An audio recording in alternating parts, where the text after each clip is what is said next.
Welcome to key talks. Amaravati దేశంలోనే ఒక record సృష్టించిన ప్రాజెక్టుగా చరిత్రలోకి ఎక్కబోతోంది. 10 ఏళ్ల కాలంలో ప్రధాని చేతుల మీదుగా రెండోసారి శంకుస్థాపన జరుపుకోబోతున్న తొలి ప్రాజెక్ట్ అమరావతి. బహుశా ఇంతకుముందు ప్రధాని మోదీ ఒక పనికి 2 సార్లు శంకుస్థాపన చేసిన దాఖలా దాదాపుగా లేదు. అమరావతి ప్రభావం ఎలా ఉండొచ్చు, రాజకీయంగా క్యాపిటల్ ఇంప్లికేషన్స్ ఆంధ్ర మీద ఏమేమి ఉంటాయి డీటెయిల్గా చూద్దాం. This is key talks for you.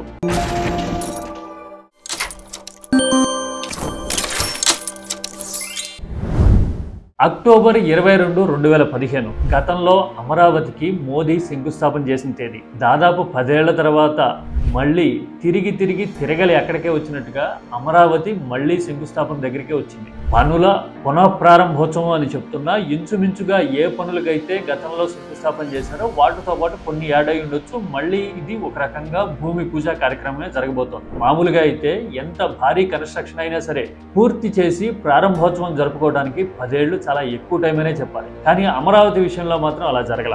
ఎందుకు అంటే చాలా ర్యాండమ్ గా వైఎస్ఆర్సీపీ వల్ల, జగన్ వల్ల అని చెప్పడానికి ట్రై చేస్తారు. నిజానికి చరిత్ర తిరిగేస్తే, వాస్తవాలను క్షుణ్ణంగా చూస్తే ఏపీ విషయంలో, రాజధాని విషయంలో రాజకీయం ఆడిన వికృత క్రీడ అర్థమవుతుంది.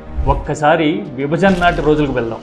రాజధాని నిర్మాణం తనకు మాత్రమే సాధ్యమంటూ 2014లో నీకు చేత కాదు, వదిలిపెట్టిపో, ఎట్లా చేయాలి చేసి చూపిస్తామని చెప్పాం ప్రకటన చేసిన చంద్రబాబు బీజేపీ అండతో క్యాపిటల్ నిర్మిస్తానని అధికారంలోకి వచ్చారు. అధికారంలోకి వచ్చిన 15-16 నెలలకి అమరావతికి శంకుస్థాపన చేసిన తర్వాత టెంపరరీ కట్టడాలు, పర్మనెంట్ కట్టడాలు, నార్మన్ ఫోస్టర్, మరికొన్ని అంతర్జాతీయ నిర్మాణ సంస్థలు, నమూనాలు, రకరకాల డిజైన్లు పేరుతో దాదాపు 3 సంవత్సరాల కాలం గడిచింది. 2018 అయ్యేసరికి పొలిటికల్ ఈక్వేషన్స్ మారిపోయాయి.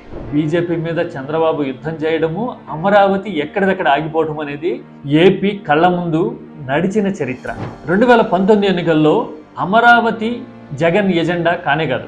నవరత్నాల హామీతో జగన్ ప్రచారం చేశారు. అధికారంలోకి వచ్చిన తర్వాత తాను ఇచ్చిన ఉచిత హామీలు, డైరెక్ట్ బెనిఫిట్ ట్రాన్స్ఫర్ మీద మాత్రమే జగన్ కాన్సన్ట్రేట్ చేశారు.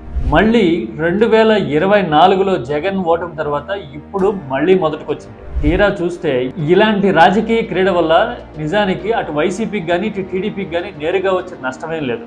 జరిగిన నష్టమంతా ఆంధ్రప్రదేశ్కి. 10 ఏళ్ల విలువైన కాలాన్ని ఆంధ్రప్రదేశ్ కోల్పోయింది. రాజధాని విషయంలో నిలకడగా ఉన్న పార్టీ, ఒకే మాట మీద ఉన్న పార్టీ, నిబద్ధతతో ఉన్న పార్టీ ఆంధ్రప్రదేశ్లో ఏదైనా ఉంది అంటే అది ఖచ్చితంగా బీజేపీ మాత్రమే. 2014 తర్వాత రోడ్ల నిర్మాణానికి కానీ, భవనాల నిర్మాణానికి కానీ ఆర్థిక పరమైన ఎలాంటి సహకారం చంద్రబాబు అడిగినా బీజేపీ ఎలా అయితే చేసిందో అలాగే సహకారంతో పాటు పార్లమెంట్ నుంచి మట్టి, యమున నుంచి నీరు ఎట్లయితే తీసుకొచ్చి ఇచ్చారో ఇప్పుడు కూడా అమరావతి కోసం గ్రాంట్లు కానీ, నిధులు కానీ, హామీలు కానీ అన్ని రకాలైన ఆర్థిక పరమైన ఆసరా మొత్తం కేంద్రం ఇస్తూ ఉంది. అమరావతి విషయంలో చరిత్రలో ఎప్పుడూ లేనట్టుగా రెండోసారి శంకుస్థాపన చేయడానికి కూడా మోడీ ముందుకొచ్చారు. బహుశా కేంద్ర నిబద్ధతకి ఇది ఒక నిదర్శనం అనుకోవాలి. నిజానికి కేంద్ర ప్రభుత్వం అనేది గంగిగోవు లాంటిది, పిండుకున్న వాళ్ళకి పిండుకున్నంత. ఏపీ విషయంలో అయితే ఈ చొరవ మరింత ఎక్కువ చూపిస్తోంది కేంద్రం. మీరు పాలే పిండుకుంటారా, పిండుకున్న పాలతో వెన్నె తీస్తారా, ఇంకేమైనా చేస్తారా అనేది మీ చేతుల్లో ఉంటుంది. రాజకీయం అనుకూలంగా ఉన్నప్పుడు ఒక రకంగా, రాజకీయం అనుకూలంగా లేనప్పుడు ఇది గడ్డి తింటోంది లాంటి ఆరోపణలు చేయడము, సొంత ప్రయోజనాల కోసం రాజకీయాలు నడపడం వల్ల నష్టపోయింది ఆంధ్రప్రదేశ్. రాజధానిలో భవనాల నిర్మాణం 3 ఏళ్లలో పూర్తి చేస్తాం అని ఇప్పుడు చెప్తోంది ప్రభుత్వం. మరి ఇదే పని 2014-19 మధ్య ఎందుకు చేయలేదో అర్థం కాదు. ఇప్పటికైనా రాజధాని నిర్మాణం జరగడం అనేది సంతోషకరమైన విషయం. అడ్మినిస్ట్రేటివ్ రాజధాని ఏపీకి ఖచ్చితంగా కావాలి. అలాగే మిగతా ప్రాంతాల అభివృద్ధి కూడా జరగాలి. అన్ని ప్రాంతాల్లోనూ డెవలప్మెంట్ అనేది ఉండటము, ప్రాజెక్టులు రావడము, చంద్రబాబు ప్రభుత్వం ప్రచారం చేస్తున్నట్టుగా భారీ పెట్టుబడులు రావడము, అన్ని ప్రాంతాలకి సమన్యాయం జరుగుతోంది అనే భరోసా ప్రజలకు కలగటము అనేది ఇంపార్టెంట్.